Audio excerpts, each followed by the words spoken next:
औज़ुबिल्लाहिमिनश्शैतानिर्रजीम बिस्मिल्लाहिर्रहमानिर्रहीम। अस्सलाम वालेकुम स्टूडेंट्स। पिछले टॉपिक में लेक्चर में हमने रेस्पिरेशन को कंप्लीट किया था। हमने उसके डिफरेंट स्टेप्स देखे। आज हम ये देखेंगे कि रेस्पिरेशन में और फोटोसिंथेसिस में कौन कौन से डिफरेंसेस हैं। इसके अलावा हम एरोबिक और एनारोबिक रेस्पिरेशन के बारे में भी कुछ चीज़ें देखेंगे। सबसे पहले हम देखते हैं कि एरोबिक और फोटोसिंथेसिस और रेस्पिरेशन में कौन कौन से डिफरेंसेस हैं।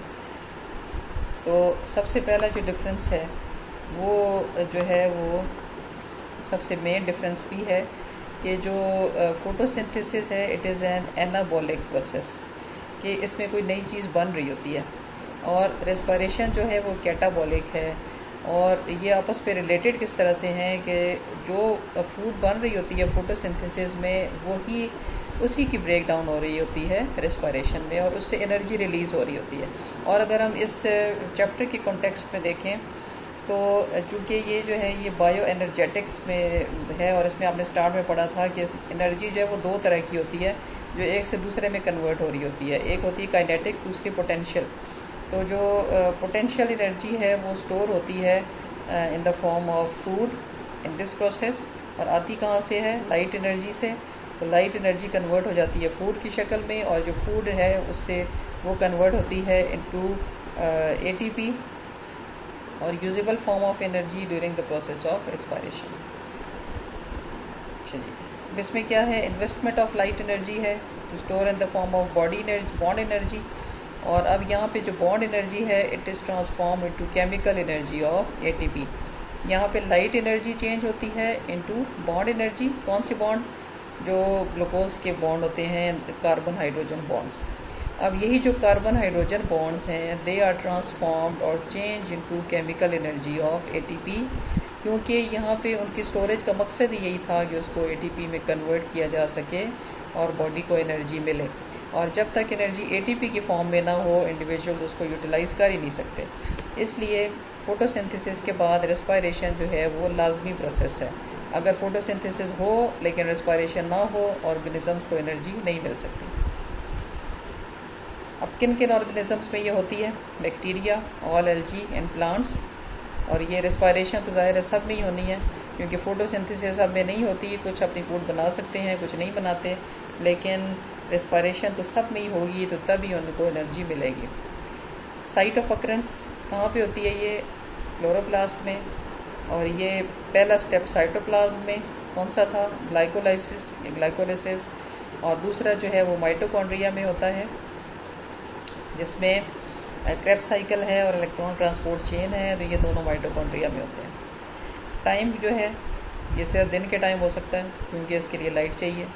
और रेस्पिरेशन दिन और रात दोनों ही होता है। ये नहीं हुआ कभी कि हम दिन के टाइम तो सांस ले रहे हों लेकिन जब हम सोएं तो हम सांस लेना छोड़ दें। अगर हम सांस नहीं लेंगे तो हमारी डेथ हो जाएगी। इसलिए रेस्पिरेशन का तो जो है वो टाइम कोई फिक्स है ही नहीं है, तो हर वक्त ही होती है। और जो फोटोसिंथेसिस है वो डे टाइम होती है, क्योंकि उसमें लाइट इन्वॉल्व है।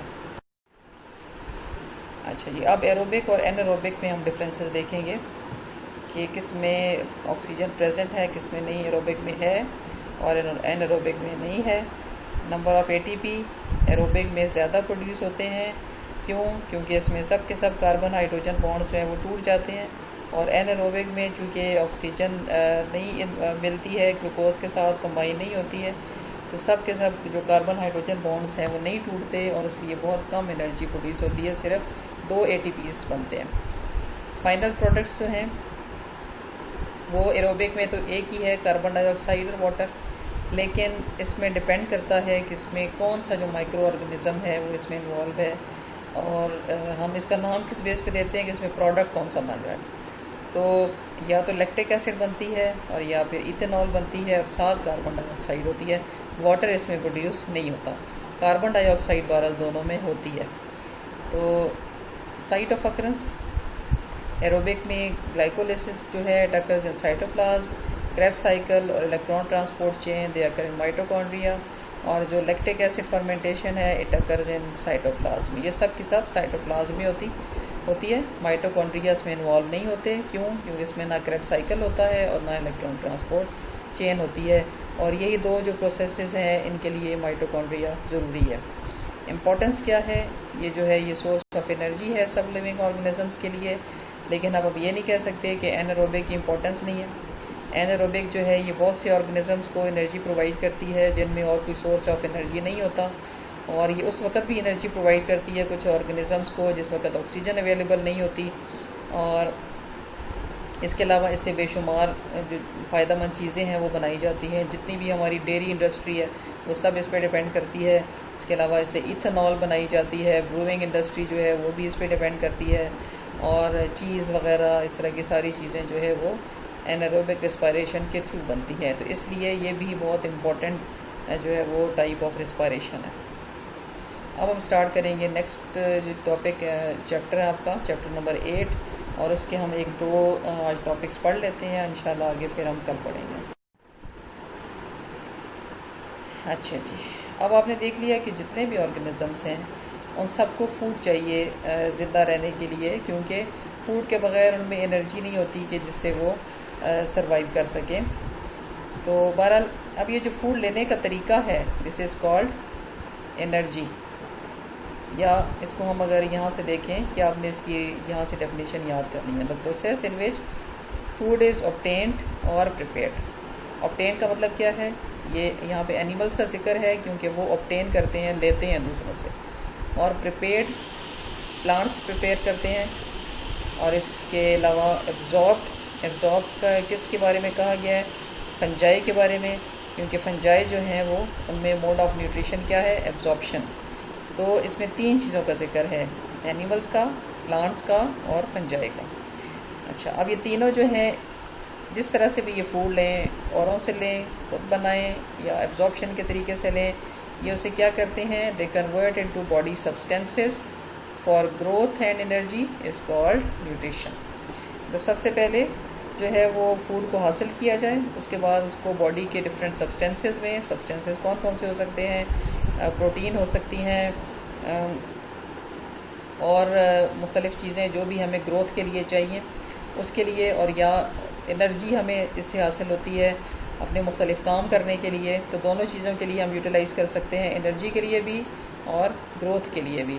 अगर हम खाना नहीं खाएंगे तो ज़ाहिर अगर छोटा कोई बच्चा है जिसकी ग्रोथ अभी हो रही है, तो जब तक वो खाना नहीं खाएगा तब तक वो बड़ा नहीं होगा।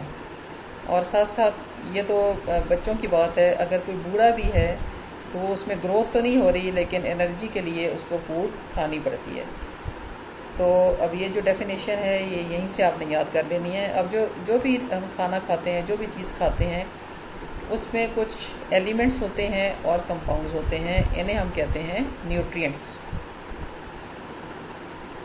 और ये जो न्यूट्रिएंट्स हैं ये क्यों ज़रूरी हैं, क्योंकि इन्हीं न्यूट्रिएंट्स की मदद से प्लांट्स जो हैं और एनिमल्स अपने एनर्जी हासिल करने के लिए मुख्तलिफ़ चीज़ों को बनाते हैं। अच्छा जी, यहाँ पे जो जिक्र हुआ फूड ऑब्टेन करने का और प्रिपेयर करने का, तो इससे ज़ाहिर होता है कि कुछ ऑर्गेनिजम्स यानी प्लांट्स जो हैं वो अपनी फूड खुद बनाते हैं और एनिमल्स जो हैं वो नहीं बनाते। तो वो मोड ऑफ न्यूट्रिशन या खुराक लेने का तरीका जिसमें ऑर्गेनिजम्स जो हैं वो अपनी फूड खुद बनाते हैं, ये तरीका कहलाता है ऑटोट्रॉफिक। और ये ऑर्गेनिजम्स जो इस तरीके से फूड लेते हैं they are known as autotrophic organisms. They obtain water, carbon dioxide and minerals from their environment and prepare their food which is then used for growth and energy. वो क्या करते हैं कि वो जैसे पिछले चैप्टर में आपने पढ़ लिया है कि प्लांट्स जो हैं वो ज़मीन से पानी लेते हैं, हवा से कार्बन डाइऑक्साइड लेते हैं, और इस पानी के जो उन्होंने ज़मीन से लिया उसके अंदर मिनरल्स भी होते हैं, और इस तरह से उन दोनों को कंबाइन करके in the presence of sunlight और chlorophyll they prepare their food और which is then used for growth and energy. लेकिन अगर हम एनिमल्स को देखें तो एनिमल्स जो हैं वो अपनी खुराक नहीं बना सकते। So they are known as heterotrophic organisms which obtain their food. यहाँ पे ऑब्टेन करने का जिक्र हुआ था ना न्यूट्रिशन में, तो ये क्या करते हैं, how they obtain their food from other organisms and use it for growth and energy. मतलब चाहे फूड आप किसी भी तरीके से लें, खुद बनाएं या किसी और से लें, अल्टीमेटली उसका मकसद जो है, उसके मकासद 2 ही हैं, ग्रोथ के लिए और एनर्जी के लिए ये फूड यूटिलाइज होती है। तो आपके पास जो नोट्स आपके हैं उनमें ये सब चीज़ें जो हैं वो इनके पॉइंट्स बने हुए हैं, तो आपने वहाँ से इनको अच्छी तरीके से याद कर लेना है। तो समझ तो आपको उम्मीद है कि आ गई होगी। अब हम देखते हैं कि प्लांट्स में ऐसे कौन कौन से न्यूट्रिएंट्स हैं जो उनके लिए ज़रूरी हैं। प्लांट्स जो हैं इनका जो मोड ऑफ न्यूट्रिशन है वो तो आपको पता चल गया होगा कि ऑटोट्रॉफिक है, यानी वो अपनी फूड खुद बनाते हैं। और अब ये जो सारी चीज़ें हैं जो आपने देखा कि प्लांट्स अपनी फूड बनाते हैं वो ग्लूकोज की फॉर्म में होती है। तो ग्लूकोज 3 चीज़ों से मिलकर बनी हुई है, कार्बन, हाइड्रोजन और ऑक्सीजन। तो इसमें कार्बन कहाँ से आती है? कार्बन डाइऑक्साइड से। ऑक्सीजन जो है वो आती है वाटर से, और इस तरीके से हाइड्रोजन जो है वो भी वाटर से आती है। तो plants get carbon, hydrogen and oxygen from carbon dioxide and water. इसके अलावा भी प्लांट्स को न्यूट्रिएंट्स चाहिए, क्योंकि उन्होंने जितने भी अपने बॉडी के फंक्शंस हैं उनको अच्छे तरीके से परफॉर्म करने के लिए उनको इसके अलावा भी न्यूट्रिएंट्स चाहिए। क्योंकि ग्लूकोज जो है वो तो उनको सिर्फ एनर्जी प्रोवाइड करेगी, लेकिन बेशुमार ऐसे और फंक्शंस होते हैं जैसे फ्लावर्स की फॉर्मेशन, उनकी अच्छी ग्रोथ, फ्रूट फॉर्मेशन। तो इन सब चीज़ों के लिए जो प्लांट्स हैं उनको एनर्जी चाहिए होती है, और उसके लिए मुख्तलिफ़ किस्म के न्यूट्रिएंट्स उनके लिए इम्पॉर्टेंट हैं। तो मेनली 2 तरह के न्यूट्रिएंट्स हैं। अगर हम उनकी ग्रुपिंग करें तो 2 मेन ग्रुप्स हम बना सकते हैं। एक वो जो ज़्यादा मकदार में चाहिए, उन्हें हम कहते हैं macro nutrients. Macro means big, which are required in larger quantities. तो they are known as macronutrients. दूसरे which are required in smaller quantities are known as micronutrients. अब हम देखेंगे इसमें कौन से आते हैं। मैक्रो में आ जाता है कार्बन, हाइड्रोजन और ऑक्सीजन। ये क्यों चाहिए? क्योंकि ये तीनों मिलकर ग्लूकोज बनाएंगे। इसके अलावा नाइट्रोजन, नाइट्रोजन जो है ये प्रोटीन्स के अंदर होती है जो प्लांट्स को चाहिए। फिर इसके अलावा मैग्नीशियम है और पोटेशियम। तो ये जो 6 हैं ये हैं macronutrients, carbon, hydrogen, oxygen, nitrogen, magnesium and potassium. अच्छा जी, अब कम मिकदार में यानी माइक्रोन्यूट्रिएंट्स कौन से हैं? Iron, molybdenum, boron, chlorine and zinc. अगर इनमें से कोई एक भी जो है कम मिलता है न्यूट्रिएंट, तो प्लांट जो है वो नॉर्मल ग्रोथ उसकी नहीं होगी। मतलब अगर 2 प्लांट्स आपने साथ साथ लगाए हैं, वो एक स्पीशी के हैं, एक को आप सारे न्यूट्रिएंट्स देते हैं, दूसरे को नहीं देते, तो आपको उनकी ग्रोथ में वाज़ेह फ़र्क नज़र आएगा। उनके जिसको आप नहीं देंगे उसके जो लीव्स होंगे वो येलोइश होंगे, छोटे होंगे, प्लांट की हाइट छोटी होगी, और इस तरह से वो आपको इतना हेल्दी नहीं लगेगा। अगर फ्लावर्स हैं तो वो छोटे होंगे, खूबसूरत नहीं होंगे, कम लगेंगे। फ्रूट्स जो हैं वो देर से लगेंगे या गिर जाएंगे फ्रूट्स। तो इस तरह की बेशुमार एबनॉर्मेलिटीज़ आ जाती हैं अगर उन्हें ये माइक्रो और मैक्रो न्यूट्रिएंट्स जो हैं वो सही मिकदार में नहीं मिलते। अब हम देखेंगे 1 बाय 1 के इनका प्लांट्स के लिए जो न्यूट्रिएंट्स हैं, मैक्रो न्यूट्रिएंट्स, उनके क्या क्या फंक्शंस हैं। अगर फॉस्फोरस को हम देखें तो आपको वैसे पता होगा, जो एनिमल्स को अगर हम देखें तो उनमें तो ये बोन्स के लिए ज़रूरी है।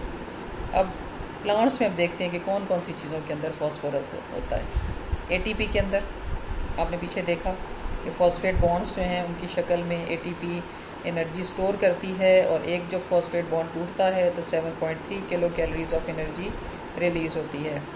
इसके बाद न्यूक्लिक एसिड्स जो हैं उनमें होते हैं, क्योंकि जो न्यूक्लिक एसिड जिसमें डीएनए भी आ जाता है, आरएनए भी आ जाता है, उसमें जो फॉस्फेट बैकबोन होती है डीएनए की, जिसके साथ फिर जुड़ी हुई होती हैं नाइट्रोजनस बेसिस। तो वो जो बैकबोन है इसकी डीएनए की और आरएनए की, उसमें फॉस्फेट प्रेजेंट होता है। तो इसकी फॉर्मेशन के लिए वो बहुत ज़रूरी है। न्यूक्लिक एसिड क्यों ज़रूरी है? क्योंकि जितने भी प्लांट के सेल्स होंगे उन सब में डीएनए प्रेजेंट होगा और सब में ज़्यादा न्यूक्लिक एसिड है। तो फॉस्फोरस फिर उनके लिए सब के लिए लाजमी है। को एंजाइम्स के लिए ज़रूरी है कि जो एंजाइम्स को हेल्प करते हैं उनके फंक्शन में। Necessary for seed germination. अब देखें एक इम्पॉर्टेंट फिनोमिना है प्लांट की लाइफ के अंदर कि उसके सीड्स जो हैं वो जर्मिनेट ही तब करते हैं कि जब फॉस्फोरस प्रेजेंट होती है। फोटोसिंथेसिस के लिए इम्पॉर्टेंट है, प्रोटीन की फॉर्मेशन के लिए इम्पॉर्टेंट है। अब देखते हैं potassium. Regulates the opening and closing of stoma. Stomata के खुलने और बंद होने के लिए ज़रूरी है, और स्टोमेटा अगर खुलेंगे या बंद नहीं होंगे तो फिर उससे फिर क्या होगा कि प्लांट जो है वो सही मकदार में ऑक्सीजन नहीं ले सकेगा, कार्बन डाइऑक्साइड नहीं ले सकेगा, हवा में दे भी नहीं सकेगा, यानी एक्सचेंज ऑफ गैसेज नहीं होगा इससे सही तरीके से। इसके अलावा reduces water loss from the leaves, water loss को जो है ये भी प्रिवेंट करता है। किस तरीके से? By closing stomata. कई दफ़ा ये होता है कि पानी की जब कमी होती है प्लांट्स अपने स्टोमेटा को बंद कर लेते हैं और इस तरीके से वाटर लॉस जो है वो ख़त्म हो जाता है। सल्फ़र जो है ये भी प्रोटीन्स के अंदर होता है, जैसे फॉस्फोरस था तो सल्फ़र भी प्रोटीन्स में प्रेजेंट है, विटामिन्स में भी होता है, एंजाइम्स में भी होता है। कैल्शियम जो है वो क्या करता है? एक्टिवेट्स एंजाइम्स, यानी एंजाइम प्लांट में प्रेजेंट हैं लेकिन वो काम तब तक नहीं करेंगे जब तक कैल्शियम नहीं होगी। और ये सेल वॉल बनाने में हेल्प करता है, उसका स्ट्रक्चरल कंपोनेंट होता है, यानी सेल वॉल इससे बनी हुई होती है। Influences water movement in cells, जो वाटर मूव करता है सेल्स के अंदर एक सेल से दूसरे में, उसके लिए भी कैल्शियम इम्पोर्टेंट है। इसके बाद हम देखेंगे माइक्रो न्यूट्रिएंट्स, यानी वो न्यूट्रिएंट्स जो प्लांट्स को कम मिकदार में चाहिए। इस टेबल को आपने अच्छी तरह याद कर लेना है और उसको आप समझ के याद करेंगे तो आपको जल्दी याद होगा। Necessary for photosynthesis and activates many enzymes. Molybdenum, component of enzymes that reduce nitrates to ammonia, जो एंजाइम्स नाइट्रेट्स को अमोनिया में चेंज करते हैं उनके लिए ये ज़रूरी है। फिर बोरोन जो है important in sugar transport, cell division, synthesising certain enzymes. Copper जो है component of several enzymes. Manganese involved in enzyme activity for photosynthesis, respiration, nitrogen metabolism, सब इतने इम्पोर्टेंट फंक्शंस हैं। जिंक जो है एंजाइम्स में ये भी यूटिलाइज होता है। Chlorine involve in osmosis of water, किस तरह से कि जिस तरफ क्लोरीन जाएगा पानी उसके पीछे पीछे जाता है। निकल जो है it is required in nitrogen metabolism. तो ये यहाँ तक आज आपका काम है, इसको आज आप अच्छे तरीके से डेफिनेशंस को याद कर लें कि जो न्यूट्रिएंट्स की डेफिनेशन क्या है, जो न्यूट्रिशन है वो क्या चीज़ होती है। पीछे जो पिछले चैप्टर के जो दो टॉपिक्स हैं उनको भी अच्छी तरह देख लें और इन टॉपिक्स को याद करना बहुत ज़रूरी है, इनमें से शॉर्ट क्वेश्चन जो है वो अक्सर आ जाते हैं।